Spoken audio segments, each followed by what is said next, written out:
আবু তালেব একা যা করেছেন আমার মতো 100 জন আবু তালেব তা করতে পারে নাই, পারবে না, এটাই সত্য কথা।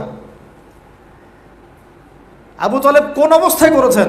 যখন চতুর্দিক থেকে আল্লাহর নবীকে সবাই ছিছি করছে, গালিগালাজ করছে, হত্যার পর্যন্ত চেষ্টা করছে। পুরো সমাজ একদিকে, আবু তালেব একাই একদিকে। তার কাছে প্রস্তাব দেওয়া হয়েছে, তোমার ভাতিজাকে আমাদের হাতে তুলে দাও, নাহলে আমরা ব্যবস্থা নিব। সে বলছে, আমি আমার ভাতিজাকে তোমাদের হাতে তুলে দিব না যতদিন না আমার দেহ মাটির তলে না যাচ্ছে। হ্যাঁ, তিনি নবীজিকে গিয়ে বলছেন, তা আমার বৃদ্ধ কাঁধের উপর এত বোঝা দিও না ভাতিজা, আমার বয়স হয়ে গেছে, ওরা তোমাকে বলছে তুমি দাওয়াতটা ছেড়ে দাও। তো নবীজি বলছেন, আমার ডান হাতে যদি চাঁদ এনে দেওয়া হয়, বাম হাতে সূর্য এনে দেওয়া হয়, চাচা আমি এই দাওয়াত ছাড়তে পারবো না। হয় আমি এই পথে দাওয়াত দিতে দিতে আমার এই দিন বিজয়ী হবে, না হলে আমি হালাক হয়ে যাব। তখন কি হলো? তখন তিনি বললেন যে ওরা তোমার দিকে আসতে পারবে না দলে দলে, যতক্ষণ না আমি আবু তালেব দাফন হচ্ছি মাটির তলে। আল্লাহ নবী সাল্লাল্লাহু আলাইহি ওয়াসাল্লাম এই চাচার সংসারে মানুষ হয়েছেন প্রায় 53 বছর পর্যন্ত। এই চাচাই তাকে বিয়ে দিয়েছেন 25 বছর বয়সে। তার আগে চাচার ব্যবসা তিনি সামলেছেন। ওই ব্যবসার এক কাফেলা খাদিজা রাদিয়াল্লাহু আনহার অর্থ ছিল। এই ব্যবসা দিয়ে তাকে টেস্ট করলেন, দেখলেন আমানতদার, সুদর্শন, মাশাআল্লাহ উন্নত চরিত্রের মানুষ, উন্নত রুচিবোধের মানুষ, আল আমিন, বিশ্বস্ত। বিয়ের প্রস্তাব পাঠালেন, চাচা বিয়ে দিয়ে দিলেন। তার সাথে খাদিজা রাদিয়াল্লাহু আনহার সাথে। তখন তার বয়স কত ছিল? 25। তার বয়স কত? 40। মাশাআল্লাহ। এখন নবী সাল্লাল্লাহু আলাইহি ওয়াসাল্লামের কাছে সমাজের জাহিলিয়াত ভালো লাগে না। তো বোঝার চেষ্টা করি, কি জাহিলিয়াত ভালো লাগে না? তিনি দেখেন যে মক্কার মানুষ মূর্তি পূজা করে, তিনি দেখেন মক্কার মানুষ সুদ খায়, মক্কার মানুষ জেনা করছে, মাদক খাচ্ছে, হানাহানি মারামারি কাটাকাটিতে আছে। তার এগুলো ভালো লাগে না। তিনি এখান থেকে সরে যান, দূরে দূরে থাকেন, দূরে দূরে থাকেন। হেরা পাহাড় আছে, হেরা গুহা, ওই পর্বতের গুহায় তিনি একা একা নির্জনতা অবলম্বন করেন। কারণ যখন আপনি একটা ভালো রাস্তায় থাকবেন, সমাজের অন্যান্য খারাপ বিষয়গুলো আপনার পছন্দ হবে না, নিচে থেকে ভালো লাগবে না। এই যে আপনি আমি যতটুকু ইমানদার, পাশে কনসার্টের গান কানে আসলে আপনার খারাপ লাগে না? লাগে তো, আপনি বুঝতে পারেন না? চোখের মধ্যে খারাপ কিছু পড়ে গেলে আপনার খারাপ লাগে, মনে হয় যেখান থেকে চলে যেতে পারলেই বাঁচি। যে তিনি দেখেন আরবের লোকজন সুদ খায়, মদ খায়, জেনা করে ইত্যাদিতে, তিনি একা একা থাকা শুরু করলেন। একা থাকতে থাকতে ওই সময় তিনি যেভাবে ইবাদত করতে পারতেন সেভাবে ইবাদত করেছেন। কারণ আগেও ইবাদতের কিছু সিস্টেম ছিল।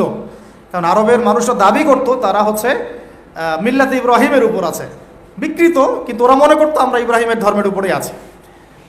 এখন 40 বছর বয়সে নবী সাল্লাল্লাহু আলাইহি ওয়াসাল্লামের কাছে প্রথম ওহীটা চলে আসতো। প্রথম ওহী কি ছিল ভাই? কোন সূরা? সূরা আলাকের কত নম্বর আয়াত? প্রথম আয়াতটা, প্রথম ওহীটা কি সংক্রান্ত ছিল? নামাজ পড়ো, রোজা রাখো, হজ করো, যাকাত দাও, মূর্তি পূজা করো না। কি বলেছেন আল্লাহ পাক? ইকরা বিসমি রাব্বিকাল্লাযী খালাক। হে নবী, কথাটা বুঝুন। হে নবী মুহাম্মদ সাল্লাল্লাহু আলাইহি ওয়াসাল্লাম, আপনি যেগুলো দেখে ব্যথিত, যে সমাজটার এই যে জাহেলিয়াত আপনি দূর করতে চান, যাদেরকে নিয়ে আপনি চিন্তাগ্রস্ত, আপনার কাছে ভালো লাগে না এই জাহিলিয়াতগুলো, এগুলোকে দূর করতে হলে আগে পড়াশোনা করতে হবে, জ্ঞান লাগবে। আগে কি লাগবে? ওই জায়গায় মুসলমানরা পিছিয়ে পড়ার কারণে আজকে এই অবস্থা হয়েছে। দুজনের বুঝে আসছে, দুজন ঠিক বলছে। ওই ইকরা বিসমি রাব্বিকাল্লাযী খালাক, এই পড়াশোনা থেকে আমরা পিছিয়ে পড়েছি বলেই আমাদের আজকে এই অবস্থা হয়েছে। বলছেন, এখন বলবেন যে আমরা তো পড়াশোনা করছি, সাক্ষরতার হার তো আমাদের 80, 67, 77 এরকম আর কি। তো সত্যিই কি পড়ছি? ইকরা বিসমি রাব্বিকাল্লাযী খালাক অর্থ হচ্ছে পড়ুন আপনার রবের নামে, যিনি আপনাকে, যেই জ্ঞান আপনাকে আপনার স্রষ্টার দিকে নিয়ে যাবে সেটাই তো জ্ঞান। আর এখনকার আমাদের জ্ঞানগুলো কি সত্যি আমাদেরকে আল্লাহর দিকে নিয়ে যাচ্ছে নাকি আল্লাহ থেকে দূরে সরাচ্ছে? তাহলে বোঝেন। এখন আপনি যদি বলেন যে তাহলে কি আপনি শুধু মাদ্রাসা শিক্ষাকেই সমর্থন করছেন, জেনারেল শিক্ষা সমর্থন করছেন না? আমি বলবো না, আমি নিজেও জেনারেল শিক্ষিত একজন মানুষ। আমরা অনার্স মাস্টার্স করেছি এবং আমরা কখনো সেকেন্ড হইনি আলহামদুলিল্লাহ, কয়েকবার ছাড়া। তো আমরাও জানি ব্যাপারগুলো কি। আমরা জেনারেল শিক্ষার উপকারী শিক্ষাগুলোকে সমর্থন করি, কিন্তু কোরআন এবং সুন্নাহ ইসলামের মূল শিক্ষাটাকে বাদ দিয়ে এই জেনারেল শিক্ষা আমার কোনো উপকার করবে না। আবার একই সাথে কোরআন এবং হাদিস এই দুটাতে দক্ষ হয়েও যদি আমরা বর্তমান বিশ্বের উপকারী জ্ঞানগুলো অর্জন করতে ব্যর্থ হই, তখন কোরআন সুন্নাহকে হাতে নিয়েও এই বিশ্বকে চ্যালেঞ্জ করতে পারবো না। তাহলে দরকার কি? সমন্বয়। এই সমন্বয় হওয়া উচিত ছিল আজকে থেকে 50 বছর আগেই। এখন আমাদেরকে এগুলো নিয়ে কথা বলতে হচ্ছে, এটাই দুঃখজনক। যেখানে শিক্ষা প্রতিষ্ঠান আছে, রাষ্ট্রীয় নিয়ন্ত্রণাধীন প্রতিষ্ঠানে হয়তো আপনি ইন্টারফেয়ার করতে পারবেন না, কিন্তু ব্যক্তিগত উদ্যোগে যত শিক্ষা প্রতিষ্ঠান আছে এগুলোতে ইসলামিক শিক্ষা এবং জেনারেল শিক্ষা দুটাকে সমন্বয় করার চেষ্টা করেন। আল্লাহ পাক তৌফিক দান করুন। দেখবেন আগামী 10 বছরের মধ্যে একটা আলোকিত প্রজন্ম গড়ে উঠবে ইনশাআল্লাহ। আমার ছেলে বাংলা, ইংরেজি, অঙ্ক সব শিখবে, এদিকে হাফেজে কোরআন হবে, আরবি ভাষা শিখবে, আরবি ব্যাকরণ শিখবে, হাদিসের ইবারত পড়ার যোগ্যতা অর্জন করবে, মোতাআলা করবে। মাশাআল্লাহ, একদিন দেখা যাবে সে কোরআন সুন্নাহর জ্ঞানেও দক্ষ হয়েছে, এদিকে সে ডক্টর হয়েছে, মাশাআল্লাহ, সে ইঞ্জিনিয়ার হয়েছে, পাইলট হয়েছে, সেনাবাহিনীর মেজর কর্নেল হয়েছে। সম্ভব না? অনেক ডক্টর দেখবেন যে 50 বছর বয়স হওয়ার পরে ইসলামের দিকে এসে চর্চা করা শুরু করে, তারপরে দিনের দিকে হেদায়েত হয়ে দিনের উপকারে কাজ করছে। অনেক ইঞ্জিনিয়ার সাহেব এই কাজ করছেন। অনেক আর্মি অফিসার, র্যাবের, পুলিশের, বিজিবি, তারা দেখবেন যখন রিটায়ার্ড করে বা যখন মানে সিনিয়র হয় তখন গিয়ে চর্চা করা শুরু করে, এবং তখন তারা আবার দিনের জন্য অনেক কিছু করতেও চায়, করেও, অনেকে করে না। তারা কি অমুসলিম নাকি? তারা তো আমাদেরই ভাই, আমাদের ভাই না? শোনেন, যদি বাংলাদেশ রাষ্ট্রীয়ভাবে কখনো জিহাদে যায় কুফফারদের বিরুদ্ধে, তাহলে আমরা যাব না তারা যাবে? যাবে তো তারাই। জি, আপনি যাবেন না, যাবে তো তারাই। আপনার আমার কি প্রশিক্ষণ আছে? যদি বাংলাদেশে কোনো মনে করেন যে 100% ইসলামী জ্ঞানে পরিপূর্ণ কোনো নেতা আসছে, আমির, রাষ্ট্রীয় আমির, এখন সে চিন্তা করলো যে আমি এই ইহুদিদের বিরুদ্ধে সৈন্য পাঠাবো, ভাবতে পারে কি পারে না? 73 সালে 6টা মুসলিম দেশ সৈন্য পাঠিয়েছিল। মিশর ছিল, জানেন না আপনারা এগুলা ইতিহাস, 6 দিনের যুদ্ধ। তো যাই হোক, ধরেন বাংলাদেশ এমন একজন নেতার আন্ডারে আছে, যেই নেতা বললো ঠিক আছে আমিও পাঠাবো, আমার এখান থেকেও 2000 সৈন্য যাবে। তখন কিন্তু ওই 2000-এর মধ্যে আপনি থাকবেন না, থাকবে ওই আর্মি অফিসারই, ওই বিজিবি, ওই র্যাব, ওই পুলিশ, ওই ভাইরাই থাকবে। তারা আমাদের ভাই না? তাদেরকে মেসেজটা পৌঁছাতে হবে যে আপনারা পরিপূর্ণ ইসলামের সামনে আত্মসমর্পণ করেন। ইনশাআল্লাহ আল্লাহ পাক দুনিয়াতেও সুখী করবেন, পরকালেও সুখী করবেন। আমরা দোয়া করব, দোয়া। আপনারা কখনো একটা রাষ্ট্রের মধ্যে জাতিগত বিভাজনে যাবেন না।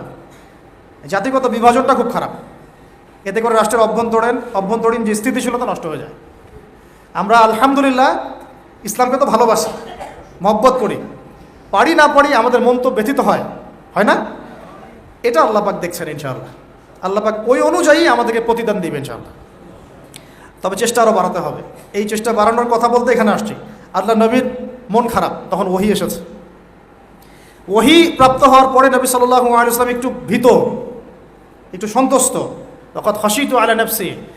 বাংলাদেশের যত সিরাতের বই আছে না, তার 80% সিরাতের বই আপনি পাবেন। ওই সময় নবী সাল্লাল্লাহু আলাইহি ওয়াসাল্লাম এতটা ভীত সন্ত্রস্ত হয়ে গিয়েছিলেন, কয়েকবার তিনি চিন্তা করেছেন যে আমি পাহাড়ের উপর উঠে নিজেকে শেষ করে ফেলবো। এটা নিয়ে তো বিশাল ইস্যু সৃষ্টি করে ফেলছে বাংলাদেশে। হ্যাঁ, আর রাহিকুল মাকতুম বলেন, আর যে কোনো বড় বড় সিরাতের গ্রন্থ বলেন, এটা যদি লিখা না থাকছে আমি বক্তব্য দেওয়া ছেড়ে দেব। বাসায় গিয়ে দেখেন, চেক করেন, রাইটাররা লিখেছেন। এটা আমাদের কথা না। কয়েকবার তিনি পাহাড়ের উপর উঠে চিন্তা করেছেন যে আমি যা দেখলাম, ফেরেশতা এসেছে আমাকে জড়িয়ে ধরেছে, আমাকে বলছে পড়ুন, আসলে ব্যাপারটা কি, আমি কি মানে সঠিক আছি না ভুল হচ্ছে। মানসিক একটা পেরেশানির মধ্যে তিনি ছিলেন। তখন কয়েকবার নিজেকে শেষ করে ফেলার চেষ্টাও করেছেন। যখনই তিনি উঠেছেন তখনই জিবরাইল আলাইহিস সালাম সামনে এসেছেন। ইয়া মুহাম্মদ, আপনি পাগল নন, আনতা রাসূলুল্লাহ ওয়া আনা জিবরিল। হে মুহাম্মদ, আপনি পাগল নন, আপনি হচ্ছেন আল্লাহর মনোনীত রাসূল, আর আমি জিবরাইল। আপনি বিচলিত হন না। আরও একদিন আবার জিবরাইল আলাইহিস সালাম হাজির। এভাবে হতে হতে তিনি আশ্বস্ত হলেন যে হ্যাঁ, আসলে যা হচ্ছে সব সঠিক। এটা কি একটা বড় ঘটনা না? এরপরে তিনি বাসায় আছেন, বেশ কয়েকদিন ওহী আসা বন্ধ আছে। আল্লাহ পাক প্রস্তুত করছেন তাকে, কারণ ব্যাক টু ব্যাক ওহি আসতে থাকলে এটা একটা ওয়েট আছে, নেয়ার মতো ক্ষমতাকে তৈরি হতে হয়তো। দ্বিতীয় ওহিটা আসছে, এটা আমি একটু আলোচনায় টাচ করে সামনে যাব। তিনি কম্বল দিয়ে ঘুমিয়ে আছেন, আল্লাহ পাক ওহি পাঠালেন। যখন ওহি পাঠাচ্ছেন, খাদিজা রাদিয়াল্লাহু আনহা দেখছেন যে নবী সাল্লাল্লাহু আলাইহি ওয়াসাল্লাম একটু অস্বাভাবিক আচরণ করছেন। তিনি বলছেন, আপনি শুয়ে পড়েন, রেস্ট নেন। নবীজি বলছেন, আমার এখন রেস্ট নেওয়ার সময় নাই। আল্লাহ পাক আমাকে বলেছেন, ইয়া আইয়ুহাল মুদ্দাসসির, হে কম্বল আবৃত রাসূল, কুম, উঠে দাঁড়ান, ফাংজির, মানুষকে সতর্ক করেন। তো কুম ফাংজির অর্থ মানে এই না যে বিছান থেকে উঠে মাটিতে দাঁড়ান, মানে হচ্ছে আপনার কাছে যা আসছে এটা সত্য, এটা দ্বীনে হক, আল্লাহর পক্ষ থেকে আসছে। অতএব আপনি এই সত্যের বাণী নিয়ে সমাজের মধ্যে দাওয়াতি কাজে নেমে পড়েন। ফাংজির, মানুষকে সতর্ক করেন।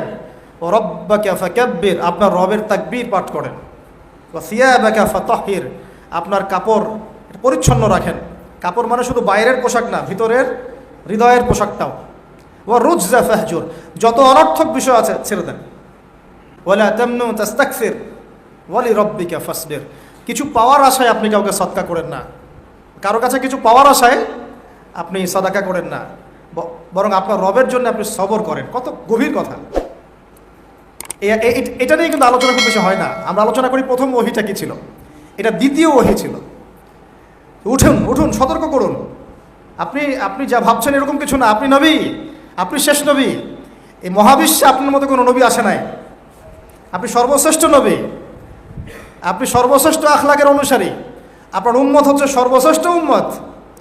আপনি উঠুন, মানুষকে সতর্ক করুন, কাপড় পবিত্র রাখুন, অনর্থক বিষয় ছেড়ে দেন, আল্লাহর জন্য সবর করেন, আল্লাহর জন্য তাকবীর পাঠ করেন, বলেন আল্লাহু আকবার।